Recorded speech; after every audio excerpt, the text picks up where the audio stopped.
madaxweynaha dawladda Puntland mudane Saciid Cabdilaahi Dani waxa uu maanta hoyga uu ka degan yahay magaalada Muqdisho oo kulan kula qaatay xildhibaanada Puntland kumeetira baarlamaanka federaalka Soomaaliya kulanka oo ahaa kulan qadaa waxa uu ahaa isxog waraysi waxa uu ahaa kulan lagu kala warqaadasho waxa ay xildhibaanada baarlamaanka federaalka Soomaaliya ay madaxweynaha ay ula wadaageen hambalyo iyo bogaadin ku saabsan doorka Puntland mar walba ay ka qaadato dhismaha dawladnimada Soomaaliya ee taariikhiga ay hore uga soo qaadatay haatan ay sii wado iyo sida mar walba ay Puntland ugu heelan tahay horumarka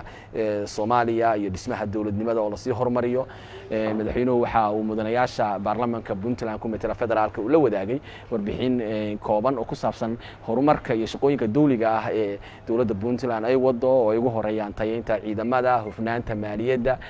hirgelinta nidaamka xisbiyada badan oo madaxweynuhu yahay madaxweynihii ugu horeeyay ee Puntland oo 7 bilood ugu horeysay hawshaasi ku dhaqaajiya runtii aad ayayna u bogaadiyeen waa isxog waraysi guud oo xaaladda Puntland iyo guud ahaan Soomaaliya iyo waliba marxaladda haatan dalka uu marayo ku saabsan ayuu ahaa waxaana uu qayb ka ahaa kulamada madaxweynaha dawladda Puntland intii uu halkan joogay uu yeeshay ayuu kulankaasina uu qayb ka ahaa waxaana ku soo dhamaaday guul